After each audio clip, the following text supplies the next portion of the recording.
अस्सलाम वालेकुम रहमतुल्लाहि व बरकातुहू। थर्ड पार्ट में वेलकम। एंड आपको जो है ना, मैं ऑलरेडी कुछ कॉन्सेप्ट्स बता रही थी। एक जो कॉन्सेप्ट हमारा रहता था वो डिपेंडेंसी का रहता था। लास्ट हमने अटैचमेंट डिस्कस किया था, उसको मैं आपको बता दूं अटैचमेंट एंड डिपेंडेंसी में फ़र्क क्या है। अटैचमेंट स्टाइल्स जो है वो बेसिकली आपका दिली लगाव है, ठीक है, आपकी इमोशनल इन्वेस्टमेंट है। जबकि आपकी डिपेंडेंसी जो है वो आपको दुनियावी लगा हुआ है कि आपका किसी में क्या इंटरेस्ट है, राइट, जिसके साथ आप रह रहे हो, क्यों रह रहे हो, किस फॉर्म में रह रहे हो, सारा कुछ। अब जाहिर है इसमें ना आपकी बाउंड्रीज वगैरह भी मैटर करती हैं जब आप डिपेंडेंसी पे और अटैचमेंट स्टाइल्स में होते हो। तो जब हम बात कर रहे थे ना एंशियस अटैचमेंट स्टाइल के, और आप बात कर रहे थे अवॉइडेंट, तो वहाँ पे जो है ये लाइक ऑफ कॉन्टिनम था जहाँ पे एंशियस में आपकी अपनी बिल्कुल कोई बाउंड्री नहीं है, और अवॉइडेंट फेयरफुल अवॉइडेंट से होते हुए डिसमिसिव अवॉइडेंट तक जाते जाते आपकी जो बाउंड्रीज हैं वो बहुत ज़्यादा स्ट्रिक्ट होगी कि उसमें कोई कोई बुलडोज़र से भी मारे तो अंदर आपकी बाउंड्री के नहीं घुस सकता। इसी तरह जो है ना डिपेंडेंसी का भी मैं आपको बताऊंगी कॉन्टिनम के ऊपर कि there are different kind of dependencies, लेकिन एक एक्सट्रीम है आपकी को डिपेंडेंसी।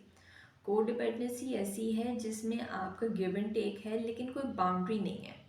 जब चाहे आप उसकी बाउंड्री को नलीफाई कर सकते हैं, जब चाहे वो आपकी बाउंड्री को नलीफाई कर सकते हैं। ना उनकी कोई ज़ात है ना इनकी कोई ज़ात है, राइट। इसकी एग्जांपल मैं आपको इस तरह से दे देती हूँ, जिस तरह मामा बॉयज़ की एक टर्म है, लोग नहीं पसंद करते हैं लेकिन बहुत सारे लोगों की रियलिटी ऐसी है कि जो मदर्स हैं वो अपनी इमोशनल नीड के लिए अपने बच्चे को बहुत ज़्यादा क्लोज रखती हैं। मेरे क्लोज रहे, मेरे साथ अटैच रहे, और किसी से अटैच ना हो, इन सारी वो सिनेरियो बन रहा होता है। इसी में बच्चे का भी जो बॉय होता है, ठीक है, बेटा होता है, उसका भी जहन में ये बन जाता है कि मेरी माँ के अलावा और कोई हमदर्द है ही नहीं। बाकी सारे रिलेशंस को वो फॉर ग्रांटेड ले लेता है। इसलिए अब माँ जो भी कहे, माँ सही कह रही है चाहे वो गलत कह रही है, और बेटे के इंटरेस्ट का नहीं है। लेकिन वो खुद एक दूसरे के इमोशनल नीड्स को लेके इतना एक दूसरे को डिपेंडेंट होते हैं कि टॉक्सिक भी हो रहे होंगे तो एक दूसरे को छोड़ नहीं पा रहे होंगे, राइट। अब यहाँ पे डिपेंडेंसी एंड सारा कुछ सिक्योर डिपेंडेंसी से गुजरते हुए यहाँ पे जो एक एक्सट्रीम आती है वो हाइपर इंडिपेंडेंस की आती है, ठीक है। यानी एक इंडिविजुअल ऐसा जिसने अपनी बाउंड्रीज इतनी स्ट्रिक्ट कर दी है, इतनी हाई फाई कर दी है, इतना अपना अलार्म सिस्टम स्ट्रॉन्ग कर दिया है कि अब उसकी बाउंड्री में ना कोई किसी को आने देता है, और वो खुद भी कहते हैं कि यार मैं आइसोलेशन में ठीक हूँ, मैं अकेला काफ़ी हूँ, मैं अपने काम खुद कर सकता हूँ, ठीक है। दे प्रेफर कि वो अकेले रहें और अपने बारे में किसी को कुछ नहीं बताते हैं। ये सुपर आइसोलेशन वाली जो सिचुएशन होती है ना, ये हाइपर इंडिपेंडेंसी होती है। ये भी सिक्योर मतलब हेल्दी नहीं है, क्योंकि डेफिनेटली अगेन आप सोशल एनिमल हो, आपने दुनिया के साथ इंटरेक्ट तो करना ही है, दुनिया के साथ चलना तो है ही है।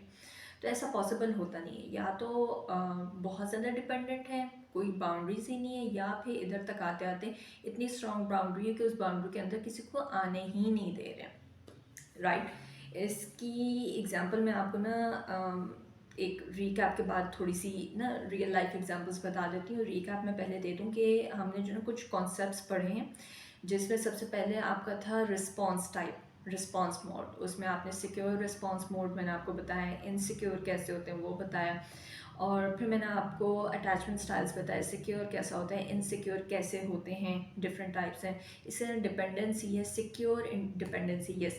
इंटरडिपेंडेंसी मैंने आपको नहीं बताया। इनसिक्योर की तो मैंने आपको बात कर दी। Interdependency is a type of dependency जिसमें you know party A and B के दरमियान गिव एंड टेक है, लेकिन स्ट्रॉन्ग बाउंड्रीज भी हैं, और एक दूसरे की बाउंड्रीज के लिए रिस्पेक्ट भी है। ना वो उसके लिए टॉक्सिक हो रहा है, ना वो उसके लिए टॉक्सिक हो रहा है, और एक दूसरे को गिव एंड टेक भी कर रहे हैं। ये इंटरडिपेंडेंसी, ये आइडियल वो स्टेज है जो एक रिलेशनशिप में होनी चाहिए।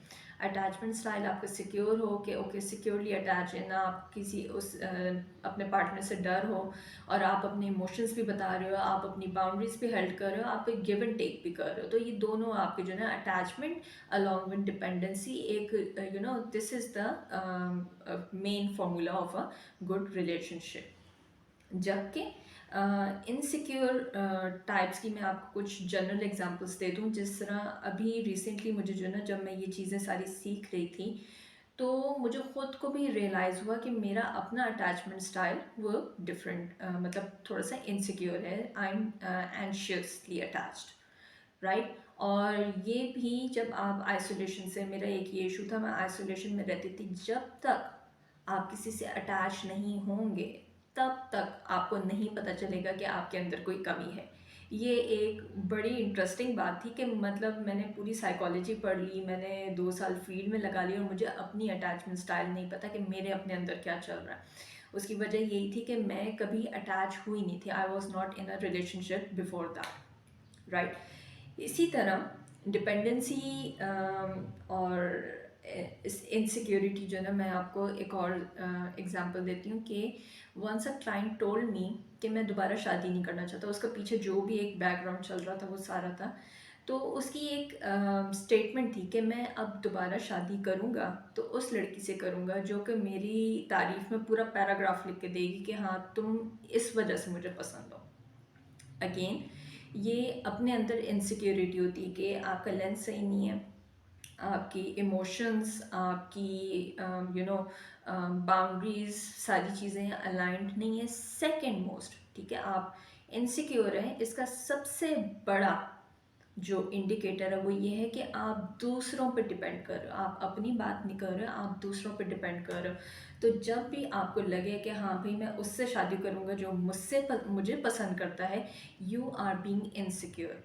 Late it come, let it flow. अगर आपको सर्व कर रहा है, आप इसको रखें अपने पास, उसको सही से लेके चलें। और जाहिर है ये भी एक चीज़ पॉसिबल है कि आपका एक रिलेशनशिप बना एंड डेफिनेटली आपको तब तक नहीं पता चला कि मैं इनसिक्योरली अटैच्ड हूँ। तो आप उस रिलेशनशिप में ही रहते हुए अपने ऊपर काम कर सकते हैं। ये कोई रॉकेट साइंस नहीं है, लेकिन उसके ऊपर काम करें, अपने ऊपर फोकस रखें और जो चीज़ नहीं सर्व करी उसको लेट गो करना सीखें। तो ये कुछ बेसिक्स थी। अब हम चलेंगे जनरल टॉक के ऊपर, जो कि इंशाल्लाह आगे से हमने शुरू करनी है। तो stay tuned and thank you for appreciation.